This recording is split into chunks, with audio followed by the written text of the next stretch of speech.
Hello everyone and welcome back to NovaLogos Audio English. We are moving into a pivotal chapter of Series 3, Portraits of Faith. We've seen the providence of Joseph in the palace, and now we witness the power of God through a man who wanted to stay hidden. We meet the prophet and lawgiver, Moses. Moses. Life is divided into 3 distinct acts: 40 years as a prince in Egypt, 40 years as a fugitive shepherd in the desert, and 40 years leading a nation to the promised land. Have you ever felt like your best days were behind you? Have you ever argued with God that you aren't talented enough, articulate enough, or holy enough for a specific task? Moses is the patron saint of the unqualified. Today we explore how a burning bush changed a shepherd's identity, and how the I am can use even a stuttering voice to shake an empire.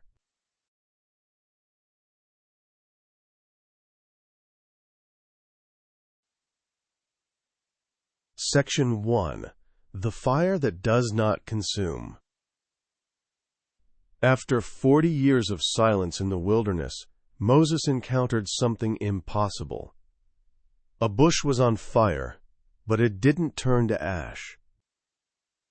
In the book of Exodus, chapter 3, verse 4, we hear the beginning of the most important conversation in human history. When the Lord saw him coming over to look at it, God called out to him from the bush, "Moses, Moses!" He answered, "Here I am."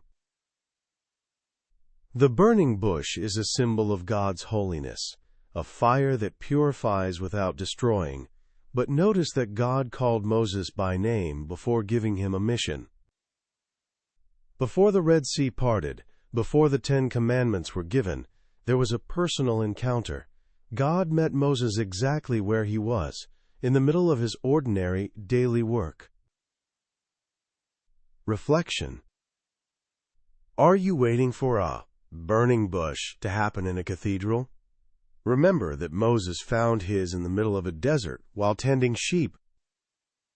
Your holy ground might be your office, your kitchen, or your commute. Take off your shoes, your distractions, and your pride, because God is speaking to you in the ordinary.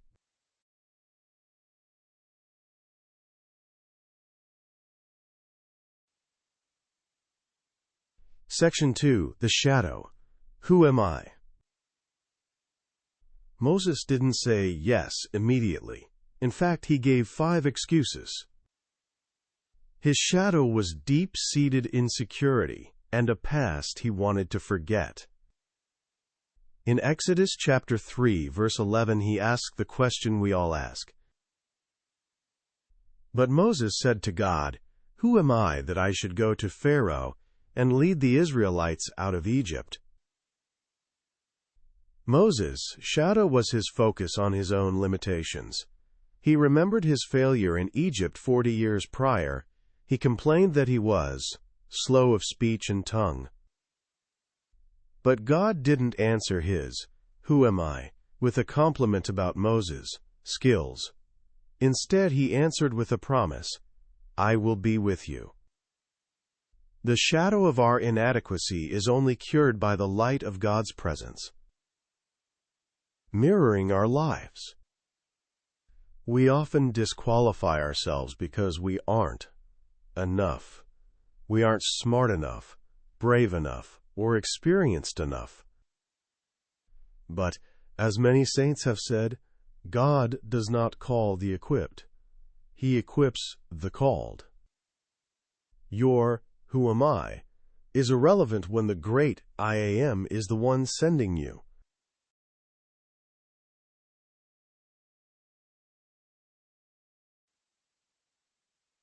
Section 3. The Light, the Staff of God. The light in Moses' life was the realization that he didn't need a sword. He only needed a staff and a word. When he finally stood before Pharaoh and later before the Red Sea, he wasn't relying on his own strength. In Exodus chapter 14, verse 13, we see the light of absolute trust. Moses answered the people, "Do not be afraid. Stand firm, and you will see the deliverance the Lord will bring you today. The Lord will fight for you. You need only to be still."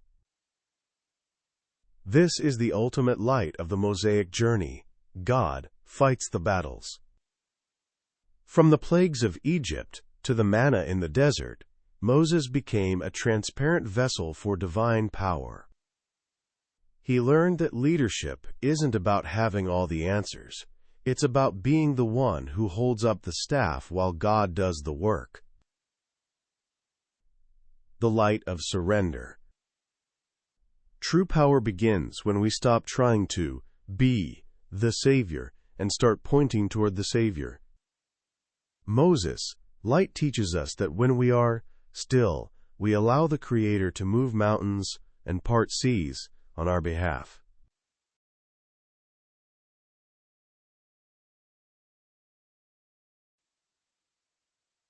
Section 4. Bridge to the present, leading through your weakness. How can the story of Moses help us find our voice today? 1. Answer the name. When you feel a nudge to help someone or change your life, respond with, "Here I am." Don't wait until you feel ready. 2. Offer your staff. God asked Moses, "What is that in your hand?" It was just a common piece of wood. What do you have? A small talent? A little time? Give it to God and watch it become a tool for miracles. 3. Focus on the I am. Stop looking at your I am not. I am not young. I am not rich. Look at the I am, who is eternal, sufficient, and present.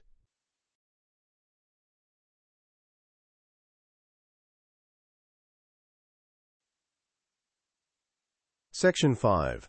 Language Clinic. Expressing presence and reluctance. To help you describe your own calling and moments of doubt, let's look at these English patterns. 1. Here I am. This is the classic biblical response to a divine call. It is more than just a location. It is an expression of availability. Example, whenever the team needs help, she always says, "Here I am." Spiritual use. It's the yes that opens the door to a new mission. 2. Who am I that I should? This is a pattern used to express humility, or, more often, self-doubt. Who am I that I should? Action. Example, who am I that I should receive such a great honor? Spiritual use. It's the human reaction to a big vision. It shows the gap between our self-image and our potential in God. 3. Stand firm and be still. These are commands for spiritual and mental stability during a crisis. Stand firm means to not give up or retreat. Be still means to stop the internal noise and anxiety. Example, in the middle of the market crash, the investor decided to stand firm. Spiritual use. These are the keys to witnessing a miracle. They describe an active trust that waits for God to move.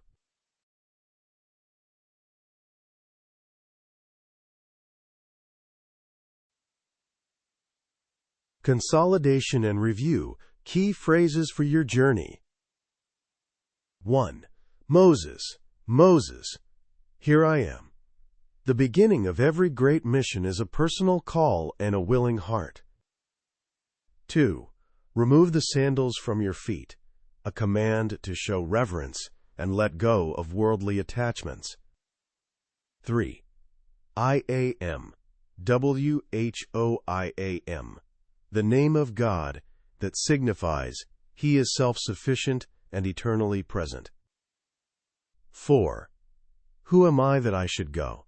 The honest cry of human inadequacy that God meets with His presence.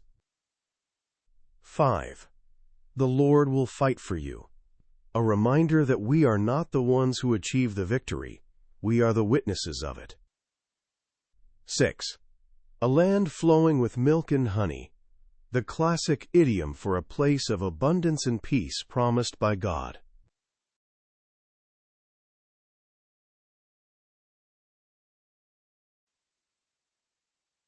Closing, your holy ground. Thank you for joining us for Chapter 7. Moses reminds us that our excuses don't limit God. They only limit our experience of His power. You don't need to be a perfect speaker or a perfect leader to do great things. You just need to be someone who is willing to take off their shoes and listen. In Chapter 8, we will follow the Israelites into the Promised Land with Joshua. We will see what it means to be strong and courageous, and how the walls of our own, Jericho, can come tumbling down through the power of praise and obedience. If the story of Moses and the burning bush has been a blessing to you, please like this video and subscribe to NovaLogos Audio English. Your support helps us bring these voices of faith and language to seekers everywhere. Hit the notification bell to stay connected. Until we meet again, remember, the ground you are standing on is holy. Goodbye.